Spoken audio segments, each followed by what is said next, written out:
नमस्कार दोस्तों, मैं अमित कुश न्यूज़ की पोटली में आपका एक बार फिर हार्दिक स्वागत करता हूं। दोस्तों, त्योहारी सीज़न आने वाला है। अक्टूबर से ये सीज़न शुरू हो जाता है आमतौर पर।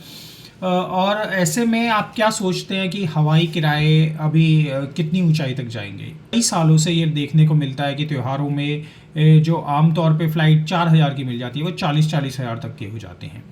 ऐसा क्यों है और आपकी गट फीलिंग इस बार क्या कह रही है? इस बार सुप्रीम कोर्ट भी इस मामले में सख्त हुआ है। दरअसल पिछले सुप्रीम कोर्ट में एक सुनवाई हुई थी जिसमें उसने केंद्र सरकार को काफ़ी फटकार लगाई। उसने कहा कि ऐसा क्यों है देश में कि हवाई किरायों पर कोई किसी का अंकुश नहीं है, मनमाने तरीके से एयरलाइंस किराए बढ़ा देती हैं। दरअसल ये एक जनहित याचिका है जिसमें ये मांग की गई है कि जो एयरलाइंस मनमाने किराए बढ़ाती हैं या हिडन चार्जेस लेती हैं, बैगेज पे चार्जेस लेती हैं, कमाई अंधाधुंध तरीके से कमाई कर रही है, जिसकी वजह से आम आदमी की जेब कट रही है। इस पर रोक लगाई जाए। ये तो सरकार ने कहा कि हमारे हाथ में बहुत ज़्यादा कुछ नहीं है। और सरकार ने सुप्रीम कोर्ट को बताया कि वो अभी भारतीय वायुयान अधिनियम 2024 के नियमों को फाइनल कर रही है और इन नियमों को फाइनल हो जाने के बाद कुछ हद तक किरायों पर अंकुश लगाया जा सकेगा। लेकिन सुप्रीम कोर्ट इस प्रैक्टिस से इतना ज़्यादा चिंतित है कि उसने सरकार से कहा कि 7 दिन के अंदर ये नियम बन जाने चाहिए और एक सीलबंद लिफाफे में सरकार से इनको मांगा गया है। अगली सुनवाई 7 सितंबर को होगी और उसमें हो सकता है कि इस दिशा में कोई एक ऐतिहासिक कोई फैसला सुप्रीम कोर्ट का है और आम आदमी को राहत मिलती हुई दिखाई दे। वीडियो में हम आपके साथ इस बात पर चर्चा करेंगे कि आखिर किराए मनमाने तरीके से बढ़ते क्यों हैं और सरकार क्यों इस पर कोई अंकुश नहीं लगा पाती। हवाई किराए हैं उस पर वाकई सरकार का कोई अंकुश नहीं है। हालांकि DGCA जो director general of civil aviation है, उसके पास ये पावर है कि अगर वो ये देखे कि बहुत मनमाने तरीके से किराए बढ़ रहे हैं तो वो इस मामले में कोई कदम उठा सकता है।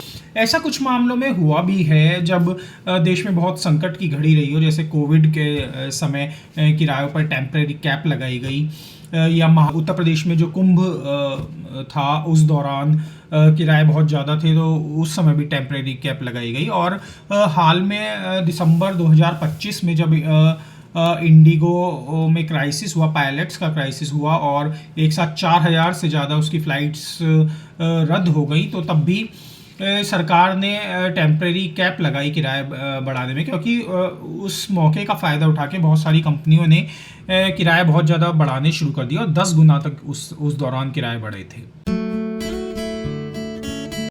दोस्तों, किराया बढ़ाने की जो प्रक्रिया है वो मनमानी क्यों है? मनमानी वो इसलिए है क्योंकि भारत में एयरलाइंस के लिए डायनामिक फेयर मैकेनिज्म लागू है जो ज़्यादातर देशों में लागू है। इसके अनुसार डिमांड एंड सप्लाई की थ्योरी काम करती है और जो लोग पहले सस्ती दरों पर टिकट खरीद लेते हैं उन्हें उसी विमान में सस्ती टिकट मिल जाती हैं, जबकि जो लोग डेट ऑफ ट्रैवल से कुछ ही समय पहले टिकट लेते हैं उन्हें अक्सर महंगा टिकट मिलता है। इसके अलावा भी बैगेज के नाम पर, खाने के नाम पर या टिकट कैंसिलेशन के नाम पर, सीट बदलने के नाम पर तरह तरह के चार्जेस लिए जाते हैं। फ्री बैगेज की सीमा भी घटा दी गई है, जो कभी 25 किलो होती थी, अभी एक टिकट पर 15 किलो से ज़्यादा का बैगेज।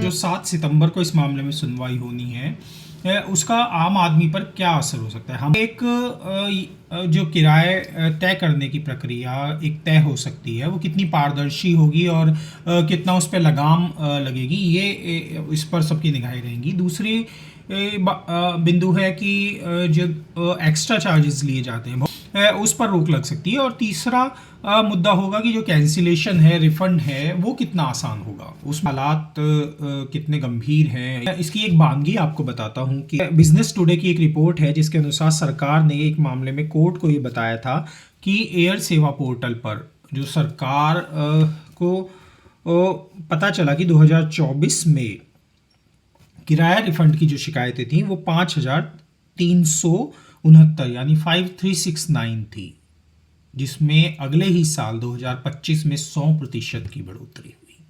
यानी 2025 में कुल शिकायतें इस मामले में 10,804 शिकायतें किराए रिफंड से जुड़ी हुई मिली। कि चार्जेस या उससे संबंधित जो शिकायतें थी वो 2024 में 3,043 शिकायतें थी, जो 2025 में 3,596, यानी लगभग 18% इसमें शिकायतें बढ़ गई। तो साफ है कि जो मसला एयरलाइंस और कंज्यूमर्स के बीच जो मसला है वो केवल एयर फेयर्स का ही नहीं है, लोग केवल उसी से ही परेशान नहीं हैं, बल्कि कुछ और मुद्दे भी हैं। रिफ़ंड की शिकायतें हैं, कैंसिलेशन की शिकायतें हैं, बैगेज खो जाने की शिकायतें हैं। उन सब पर भी क्या डिसीज़न आता है, सरकार अब क्या कोर्ट क्या फ़ैसला देती है, या जो सरकार नियम तय कर रही है भारतीय वायुयान अधिनियम में, उससे जनता को कितनी राहत मिलेगी, ये वो एक देखने वाली बात होगी। वैसे विकसित भारत 2047 के जो एजेंडे हैं उसमें ईज़ ऑफ फ्लाइंग भी एक मुद्दा है। बाकी मुद्दों में कनेक्टिविटी और इकोनॉमिक ग्रोथ प्रमुख हैं।